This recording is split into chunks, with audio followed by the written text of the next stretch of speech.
नमस्कार. आपण magical drugs of Ayurveda ह्या सिरीजमधील आपण पुढचं द्रव्य बघणार आहोत. तर ते महत्त्वाचं द्रव्य आहे हरितकी. मग आपण ह्याला मराठीमध्ये हिरडा म्हणतो आणि संस्कृतमध्ये ह्याचं परत एक नाव जे आहे ते अभया म्हणून आहे. तर हिरडा ही जी काही वनस्पती आहे तर तिला नाव अभय काय दिले, तर सर्व रोगापासून ही पूर्ण आपल्याला अभय देणारी अशी वनस्पती आहे, म्हणून याला अभय असं म्हणतात. कारण सर्व रोगामध्ये ह्याचा उपयोग आपल्याला वेगवेगळ्या पद्धतीनं करता येतं. बऱ्याचशा शरीरातील सगळ्या व्याधीमध्ये आपल्याला हिरड्याचा उपयोग करता येतो, म्हणून विशेषतः त्याला अभया म्हटलेले आहे.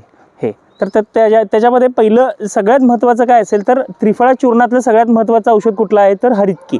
त्यामुळे आपण त्रिफळाचा वापर खूप ठिकाणी करतो, तर त्यातील सगळ्यात महत्त्वाचं द्रव्य आहे हरितकी.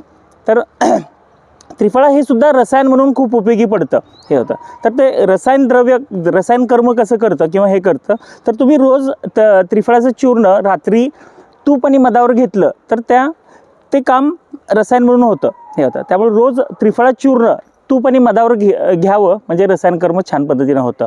त्याच्यानंतर सगळ्यात हरितकीचा महत्त्वाचा उपयोग काय असेल तर अर्श.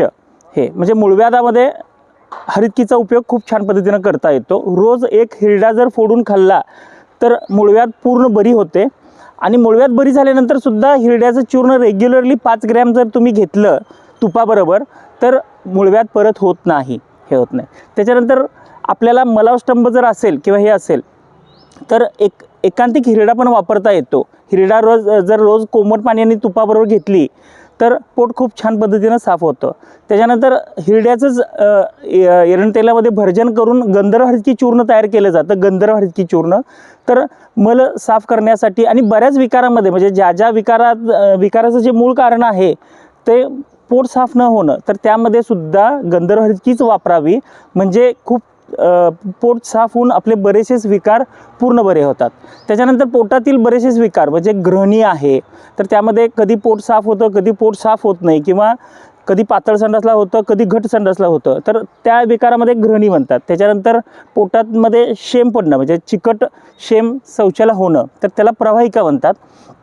आणि तिसरं म्हणजे अतिसार हे असतं, तर पूर्ण द्रवमल प्रवृत्ती होणं म्हणजे पातळ संडासला होणं. तर अशा ह्या पोटाच्या विकारामध्ये हरितकी चूर्णाचं सगळ्यात महत्त्वाचा रोल आहे हे आहे. तर तुम्ही विशेषतः त्याच्यामध्ये अतिविषा, सैंधव, संवरचल, हिंगू हे निम्म्या प्रमाणात आणि हरितकीचं चूर्ण जर निम्म्या प्रमाणात घेतला तर हे तिन्ही विकार आपण कंट्रोलमध्ये आणू शकतो. तर हे काही सामान्य आहेत, त्याच्याबरोबर बरेचसेच औषधं अजून वापरता येतात, पण हिरड्याचा उपयोग त्यांनी खूप छान पद्धतीनं करून घेतलेला आहे. तर ते सगळ्यात महत्त्वाचा उपयोग काय असेल तर ग्रहणी, प्रवाहिका आणि अतिसार ह्या 3 विकारामध्ये आपण हिरड्याचा उपयोग छान पद्धतीने करू शकतो. त्याच्यानंतर कफज प्रमेयामध्ये हरितकीचा खूप छान पद्धतीनं वापर केलेला आहे हे असतं. तर हरितकीचा उपयोग लोध्र, हळद, त्याच्यानंतर पटोल, पाठा ह्या औषधाबरोबर जर केला तर कफज ह्यांचा काढा करून जर दिला तर तुमचं शुगर जर सुरुवातीच्या काळातली जर कफज प्रमेय म्हणून जर तुम्ही त्याचं डायग्नोसिस झालं असेल तर त्यामध्ये त्याचा खूप छान पद्धतीनं आपल्याला उपयोग करता येतो हे होतं.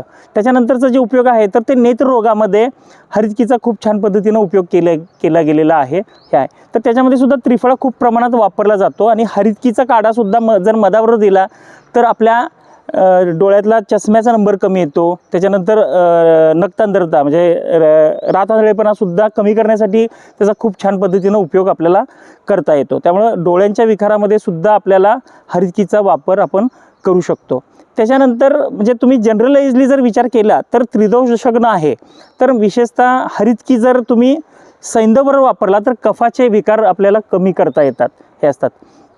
हरितकी चूर्ण 60% आणि 70% आणि 20 ते 30% सैंधव वापरायचं, तर कफाचे आजार आपल्याला कमी करता येतात हे असतात. तर त्याच्यानंतर पित्तामध्ये हरितकी आणि शर्करा हे असं त्याचं कॉम्बिनेशन द्यावं, तर त्यामध्ये सुद्धा 70 ते 75% हरितकी आणि 25% साखर अशी वापरून पित्ताचे विकार कमी करता येतात. आणि जर वाताच्या विकारामध्ये तुम्हाला जर वापर करायचा असेल तर हरितकी हे तुपात परतून किंवा तुपाबरोबर जर घेतली तर विशेषतः अजून वाताचे विकार आपल्याला खूप छान पद्धतीनं उपयोग करता येतात. त्याच्यानंतर ऋतू हरितकी म्हणून सुद्धा प्रकार आपल्याकडं आलेला आहे हे आहे. तर वेगवेगळ्या ऋतूमध्ये सुद्धा आत्ता जसं सांगितलं मी, आता उदाहरणार्थ वर्षा ऋतूमध्ये सुद्धा तर वाताचा हे असतो, तर वाताच्या काळामध्ये हरितकी आणि सैंधवबरोबर द्यावं. तर वसंतामध्ये कफाचा हे असतं, तर हरितकी आणि मधाबरोबर द्यावं विशेषतः.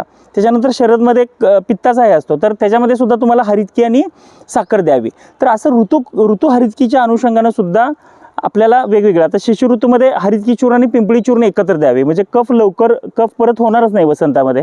तर अशा पद्धतीनं ऋतू हरितकी म्हणजे प्रत्येक ऋतूमध्ये सुद्धा तुम्ही हरितकीचा उपयोग वेगवेगळ्या पद्धतीनं आपण करू शकतो, हे करू शकतो. त्याच्यानंतर बऱ्याचशाच मेंदूच्या विकारामध्ये सुद्धा किंवा ह्याच्यामध्ये आपल्याला हरितकीचा उपयोग करता येतो. म्हणजे मी आवळ्यामध्ये सुद्धा सांगितलं होतं की बऱ्याचशाच रक्तवाहिन्या किंवा आपल्या ज्या मेंदूपासून निघणाऱ्या ज्या नाडी संस्थांच्या ज्या नर्व्ज आहेत, तर त्या नर्व्जचं हे सुधारण्यासाठी त्रिफळा एकत्रित वापरावा. तर हरितकी, बिबितकी आणि आमलकी चूर्ण, तर त्यामुळं आपले मज्जातंतू खूप छान पद्धतीनं राहतात आणि त्यांचे विकारसुद्धा होत नाहीत आणि पित्त सगळं निघून गेल्यामुळं मज्जाधातू खूप छान पद्धतीनं त्याचं काम करायला लागतो. त्यामुळं मज्जाविकारामध्ये सुद्धा आपण हरितकी वापरली गेली पाहिजे हे असतात.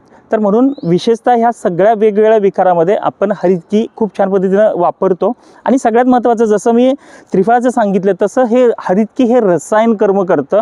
त्यामुळं सप्तधातूंचं जे अग्नी आहेत तर ते अग्नी चांगल्या पद्धतीनं ठेवतात, अग्नी चांगलं करून सगळ्या धातूंचं पोषण करतात, हे करतात.